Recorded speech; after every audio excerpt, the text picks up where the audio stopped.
여러분 안녕하십니까. 법률사무소국토의 김조영 대표 변호사입니다.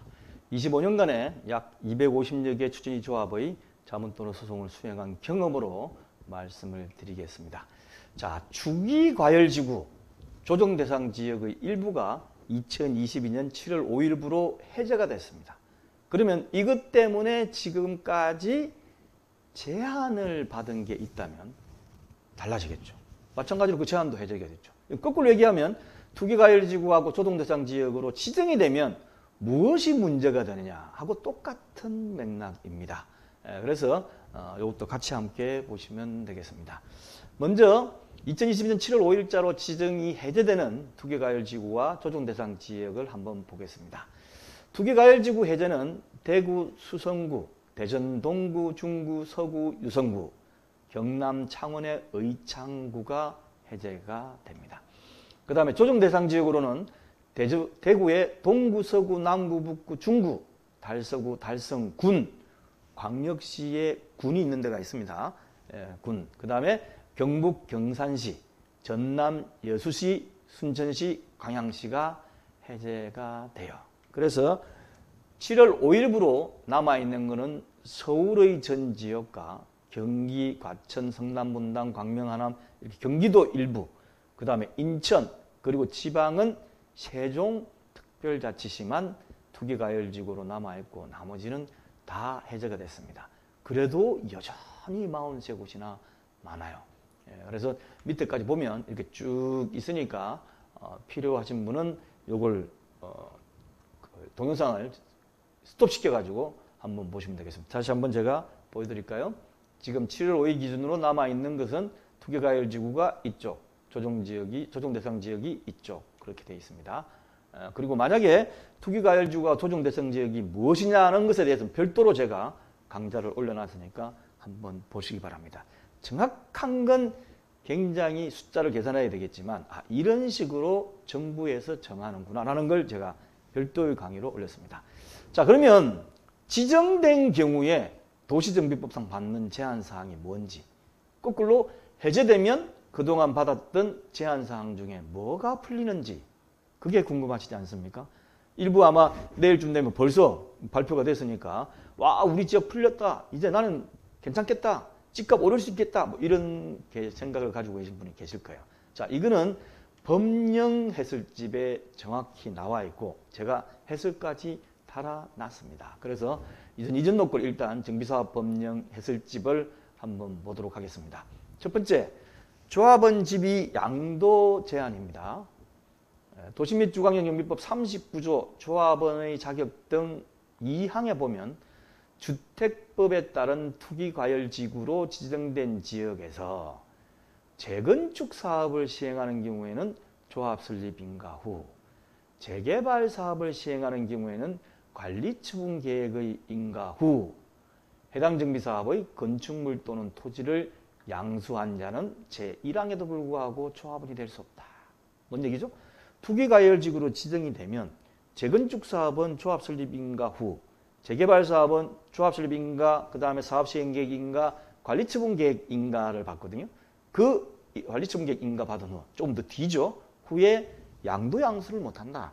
할 수는 있어요. 팔 수는 있어요. 그러나 산 사람이 조합원지를 승계를 못 받도록 되어 있습니다. 세죠. 그래서 딱 재건축 사업이나 재개발 사업이 어느 정도 본격적으로 들어가면 못 팔도록 만드는 거예요. 왜냐? 정부 입장에서는 자꾸 팔면 가격을 높여서 판다라고만 생각을 하는데 거꾸로 어떻습니까? 가격이 떨어지는 부동산 경기 하락기에는 내려서 하기 때문에 빨리 내려가는 그 가격이 빨리 나타날 수도 있습니다. 오히려. 그래서 이거는 한쪽만 생각한 것 같은데 어쨌든 투기과열지구로 지정이 되면 재건축 사업은 조합 설립 인가 후, 재개발 사업은 관리처분 계획 인가 후에는 양도 양수 해봤자 조합원 지가 안 되니까 현실적으로 못 판다라고 생각하시면 돼요. 단 예외 규정을 두습니다. 예외 규정이 꽤 많아요. 제가 해설까지 붙여놨는데 거기 보시면 여러 가지 예외 사항이 있으니까 이건 별도로 한번 보시기 바랍니다. 그 다음 두 번째 제한받는 게 뭐냐? 분양 신청하는데 제한을 받아요. 무슨 얘기야? 분양 신청을 하면 되지. 분양 신청하는데 뭐가 제한을 받는다는 거지? 자, 보겠습니다. 법령 해설집에 제가 오른쪽 해설을 달아놨는데 72조를 보면 분양 공고 및 분양 신청해놓고 6항에 보면 이렇게 돼 있어요. 4항부터 5항까지의 규정에도 불구하고 투기과열지구의 정비사업에서 관리처분 계획에 따라 분양 대상자 및 그 세대에 속한 자는 분양 대상자 선정일, 관리처분 계획 인가일로 정해놨습니다. 관리처분 계획 인가일부터 5년 이내는 투기과열지구에서 제3항부터 5항까지 규정에 따른 분양 신청을 할 수 없다. 다만 상속 결혼 이혼으로 조합원 자격을 취득한 경우에는 분양 신청을 할 수 있다라고 되어 있습니다. 뭐냐면 부동산 투기 가역을 막기 위해서 일반적으로 재건축 재개발 사업을 하게 되면 분양이 두 가지가 나옵니다. 하나는 조합원들, 그러니까 기존에 자기의 주택이나 상가를 투자한 사람들이니까 현물로 그 사람들에 대해서 조합원 분양을 하나 해줘야 되고, 그 다음 뭐죠? 일반 분양분, 남는 게 많지 않습니까? 그래야 사업 수익이 나니까 남는 걸 가지고 일반 분양을 하게 되는데, 어떤 사람이 부동산 투기를 할 목적으로 어떻습니까? 재건축 조합이나 재개발 조합 주택도 하나 가지고 있고, 그 다음에 중간에 막 다른 지역에서, 그러니까 같은 시 행정구역 내에서 일반 분양분이 나오잖아요. 그것도 또 하나 받고, 이렇게 하면 주택 공급에 메말라 하는 사람들한테는 불평등하게 돌아가지 않습니까? 이쪽은 재건축 재개발 사업에서 하나 받고, 이쪽은 일반 분양을 하고. 이거는 안 된다. 이래서 이 둘 중에 하나를 받아라. 단 5년 이내에 난다는 거죠. 일반 분양 먼저 받으면 재건축 재개발 분양을 못 받고, 재건축 재개발 분양을 받으면 일반 분양을 못 받고, 같은 행정구역 냅니다. 이것이 투기과열지구의 정비사업의 경우에 제한돼 있던 거예요. 그래서 투기과열지구에서 해제가 되면 재건축 재개발 조합에서 하나 받고, 또 옆단지 보니까 또 일반 분양 나오네? 신청해서 또 받고. 이건 얼마든지 가능하다는 얘기입니다. 그 다음 세 번째, 주택 공급수가 제한이 돼요. 뭐냐? 주택 공급수를 제한한다? 누가 주택 공급을 한다는 거지? 뭐냐면 이 주택 공급수는 재건축 재개발 사업을 하고 난 다음에 신축되는 아파트가 주택이죠. 아파트를 조합원들한테 몇 채씩 줄 것이냐, 한 채밖에 안 줄 것이냐, 일정한 경우는 두 채도 주고 세 채도 주고 아니면 무제한으로 줄 것이냐. 내가 만약에 5채를 가지고 있는데 똑같이 한 채밖에 안 줘가지고 지금까지 힘들었는데, 만약에 해제가 돼가지고 내가 5채를 다 가지고 있는 걸 다 받는다 그러면 좋지 않습니까? 아니면 3개밖에 못 받는다든지 2개밖에 못 받는다, 이런 제한을 둔 것이 있는데 그게 풀립니다. 자, 어떤 경우냐? 도시 및 주거환경정비법 76조의 관리처분 계획의 기준 해가 1항을 치료해 보면 다음 항목의 경우에는 아래의 내용에 따라 주택을 공급할 수 있다라고 되어 있으면서 목에 보면 다음 어느 하나에 해당하는 토지 등 소유자에게는 소유한 주택 수만큼, 내가 5개를 소유하고 5채를 신축 아파트를 받을 수 있다는 거죠. 첫 번째가 뭐냐? 과밀 억제 권역에 위치하지 아니한 재건축 사업의 토지 등 소유자는, 그러니까 결국은 조합원이 되겠죠. 과밀 억제 권역 따로 별도로 표를 보셔야 됩니다. 대부분이 서울 경기권이에요. 과밀 억제권이 위치하지 아니한 재건축 사업의 토지 등 소유자한테는 다 주는 거예요. 10개 가지고 10개 다 줘. 단 투기과열지구나 조정 대상 지역이 지정돼 가지고 그 지정된 이후에 사업 시행 계획 인가를 신청하는 경우에는 어떻습니까? 안 된다는 거죠. 그만큼 못 준다. 이 예외 조항을 삭제하는 겁니다. 단지 여기에 이제 2022년 2월 3일 날 신설을 한 게 투기과열 지형이랑 갑자기 돼버리잖아요. 그런데 지정되기 전에 이미 어떻습니까? 주택 가격 계약을 체결 다 했어. 이미 다 받아가지고 여러 명이 소유하게 돼버렸는데, 이런 경우까지 하면 안 된다 그래가지고 좀 예외 조항 비스무리하게 신청을 했습니다. 그래서 요걸 제가 해설 달아놨는데, 조정 대상 지역 또는 투기과열지구로 지정되기 전에 다물권자로부터 주택 등을 양수한 경우를 보호하여 위하여 이런 경우에 조합원은 대표 조합원 1인으로 그대로 하되 분양은 양도인 양수 모두 받을 수 있도록 만들어 놓은 겁니다. 그 다음에 또 하나의 제한사항은 과밀 억제 권역에 위치한 재건축 사업, 위치하지 않은 경우는 다 받을 수 있고 가진 것만큼. 그 다음에 과밀 억제 권역에 위치한 재건축 사업의 경우는 3개까지 공급할 수 있는데, 이 경우도 투기과열지구 조정 대상 지역은 제외시켜놨어요.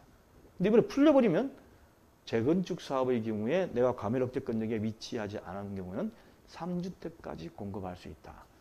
첫째, 주의하실 게 있습니다. 첫째, 두 가지는 재건축 사업에만 국한됩니다. 재건축 사업. 재개발 사업은 안 돼요.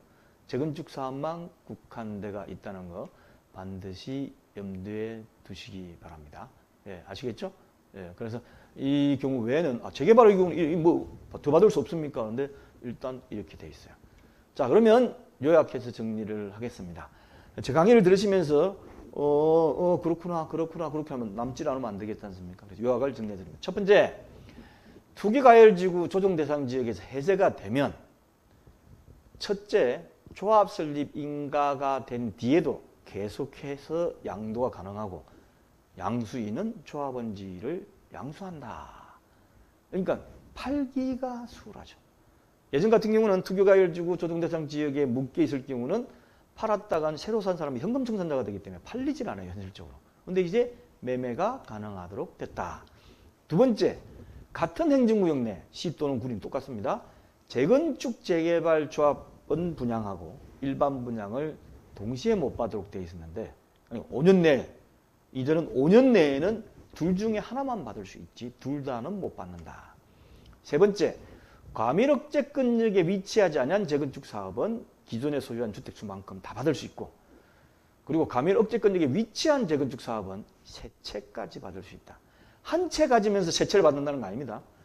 가지고 있는 한도 내에서 내가 5채를 가지고 있으면 그게 과밀억제권역에 위치하지 않은 재건축 사업의 경우는 5채를 다 받고, 그 다음에 과밀억제권역에 위치한 경우에는 5채지만 3채까지 받는 겁니다. 여기서 하나 주의하셔야 될 게, 할 수 있다라고 되어 있으니까 조합의 관리처분 계획에 우리 조합의 경우는 이런 경우에 이렇게 다 준다, 아니면 3채까지 준다라는 조항이 강력히 들어가 있어야 돼요. 이거 안 들어가 있어가지고 소송을 제기하는 경우가 있는데, 아직까지 법원은 아니다, 할 수 있다라고 되어 있으니까 안 줄 수 있다. 그러니까 조합에서 안 준다고 총회에서 관리처분 계획 의결하면 그만이다 라는 시각을 가지고 있는 것 같습니다. 그런데 이건 형평성에 맞지 않아요. 왜냐? 옆에 사람은 자기가 가지고 있는 한 채를 현물 투자했는데 나는 3채를 현물 투자했어요. 그리고 권리가액이 그만큼 많아지기 때문에 분담금이나 각종 사업비도 더 많이 내요. 그럼 거기에 따라 동등하게 해줘야 될 거 아닙니까? 여러 채 가진 사람은 조금이고 한 채 가진 사람이 많으면 총회에 올려봤자 자기들 이익 때문에 여러 채 가진 사람은 손을 안 들어줘요. 그래서 조합에서 짤 때 법에서 할 수 있다라고 되어 있는 것은 해주는 게 공정한 거구나 라고 생각하시고 다 반영해가지고 관리처분 계획을 짜시도록 하시기 바랍니다. 자, 유튜브 설명란 밑에 보면 재생 목록이 있으니까 한번 다른 강의도 보실 수 있고, r119co.kr 홈페이지 들어가면 왼쪽 하단에 보면 쭉 있습니다. 조합원을 위한 재건축 재개발 이야기 여기 차곡차곡 채워놓도록 하겠습니다. 감사합니다.